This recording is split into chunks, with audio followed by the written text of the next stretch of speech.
बात करते हैं उपचुनाव मैनपुरी की, जहां पर जनपद मैनपुरी में उपचुनाव को लेकर मुख्यमंत्री योगी आदित्यनाथ ने एक विशाल जनसभा संबोधित की, जिसमें हजारों की तादाद में भीड़ जमा हुई। आने वाले 5 दिसंबर को होने वाले उपचुनाव को लेकर मैनपुरी के क्रिश्चियन मैदान में उत्तर प्रदेश के मुख्यमंत्री ने विशाल जनसभा को संबोधित किया और भारतीय जनता पार्टी के प्रत्याशी रघुराज सिंह शाक्य के लिए वोट मांगे, कमल के फूल पर मोहर लगाकर भारी मतों से विजयी बनाने का आह्वान किया। उन्होंने कहा कि चुनाव के बाद डिंपल जी आपको कहीं नजर नहीं आएंगी, मगर रघुराज सिंह शाक्य हमेशा आपके बीच मौजूद रहेंगे।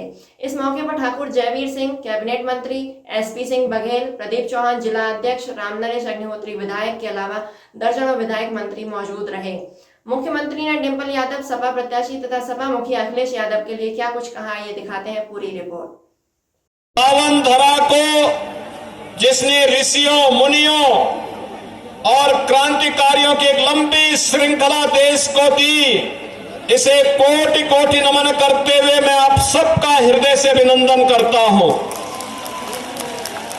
भाइयों बहनों, आप सबने भारतीय जनता पार्टी के प्रत्याशी और इसी माटी के सपूत श्री रघुराज सिंह शाक्य के समर्थन में आज अपना जो उत्साह दिखाया है, यह उत्साह साबित करता है कि इसी उत्साह और उमंग को ध्यान में रख करके समाजवादी पार्टी में काफी बौखलाहट आ चुकी है।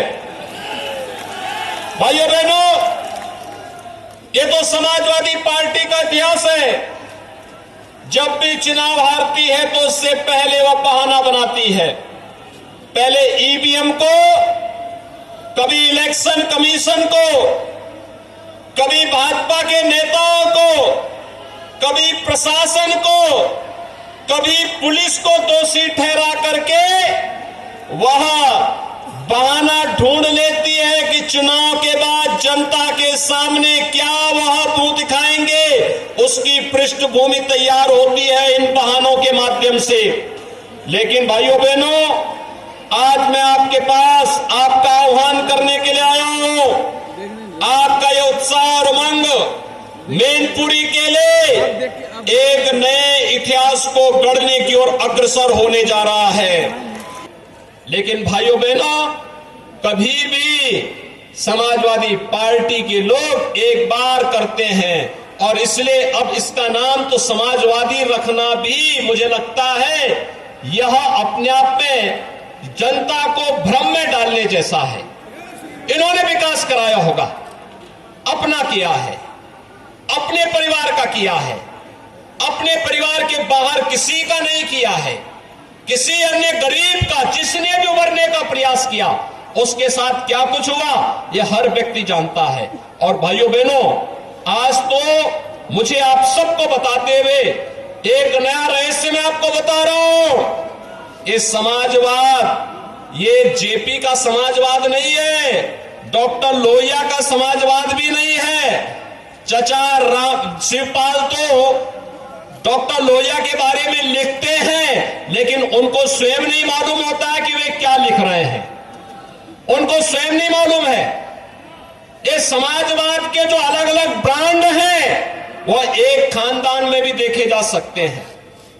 भाइयों बहनों, शिवपाल जी का जो समाजवाद है वह है जिसकी लाठी उसकी भैंस, यानी ये लठैत समाजवाद है इनका। प्रोफेसर राम गोपाल यादव का समाजवाद वह पूंजीवाद में बदल गया है।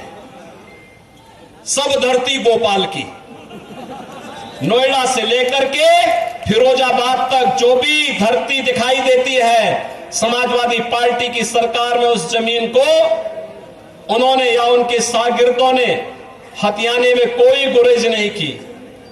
और अखिलेश जी का समाजवाद तो अवसरवादी समाजवाद है। भाइयों बहनों, शिवपाल जी के साथ क्या हुआ था हर व्यक्ति समझता है। पिछली बार तो कम से कम जसवंत नगर नेताजी के नाते मिल गई, अगली बार जसवंत नगर भी नहीं मिलने वाली है उनको, ये हर व्यक्ति जानता है। और जब भी समाजवादी पार्टी को चुनाव हारने होते हैं, दो काम जरूर कर लेते हैं। एक तो बहाना कर लेते हैं पहले से ही पृष्ठभूमि बांध लेते हैं कि साहब ईवीएम में गड़बड़ी है। अरे उसी ईवीएम में तो 2012 में आपकी सरकार बनी थी। उसी ईवीएम में इस प्रदेश में कई सांसद आपके जीते थे। कैसे आप आरोप लगाते हैं? कभी इलेक्शन कमीशन को दोषी ठहराने लगते हैं और कभी उसकी पृष्ठभूमि बांध करके अपने कारनामों को नहीं देखेंगे, कुछ न कुछ बहाना बनाएंगे। अब सबसे कहना चाहूंगा, समाजवादी पार्टी के इस बहकावे में आने की आवश्यकता नहीं। इनके पास जब भी चुनाव हारना होता दो काम करेंगे, एक आरोप प्रत्यारोप और दूसरा बेचारी डिंपल जी को चुनाव लड़ा करके हराने के लिए भेज देते हैं। फिरोजाबाद में भी इन्होंने यही किया था ना, और कन्नौज में भी यही किया था। चुनाव हारना है तो उनको आगे कर देते हैं। इसलिए भाइयों बहनों, मैं आप सबसे कहने के लिए आया हूं, एक अवसर है आप सबके सामने। आप सब मैनपुरी लोकसभा सीट से जुड़े हुए, पांचों विधानसभा क्षेत्र से जुड़े हुए, चाहे वो मैनपुरी हो, भोगांव हो, करहल हो, किसनी हो या जसवंत नगर के सभी मतदाता भाइयों बहनों के सामने, और वह है कि सिपाही खानदान से मुक्ति हो। यहां के नौजवानों के लिए, अन्नदाता किसानों के लिए, व्यापारियों के लिए, बहन बेटियों के लिए सुखद और सुरक्षित माहौल आगे बने, विकास की एक प्रक्रिया के साथ आगे बढ़ने का अवसर प्राप्त हो। मैनपुरी लोकसभा को समाजवाद नहीं, राम राज्य चाहिए।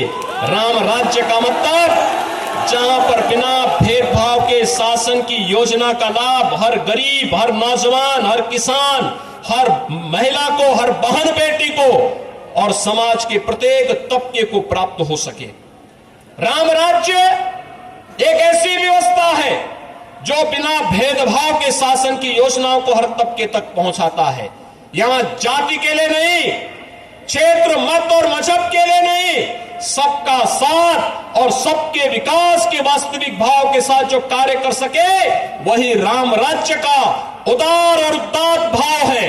और उस भाव के साथ आपको जोड़ने के लिए आज मैं आपके बीच में आया हूं।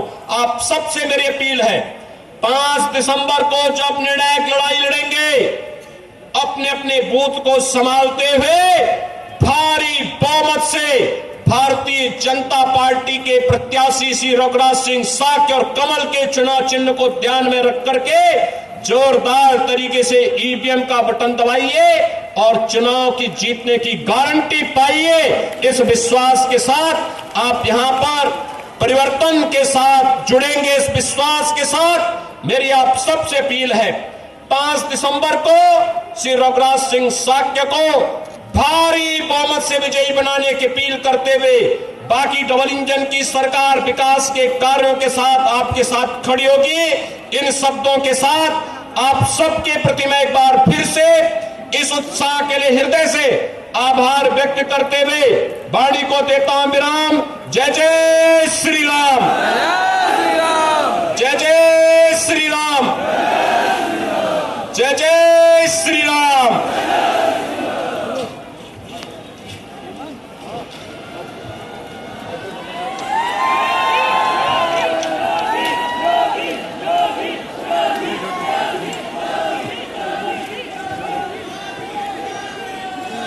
क्षेत्रीय अध्यक्ष श्रीमान रजनीकांत माइत्रो जी।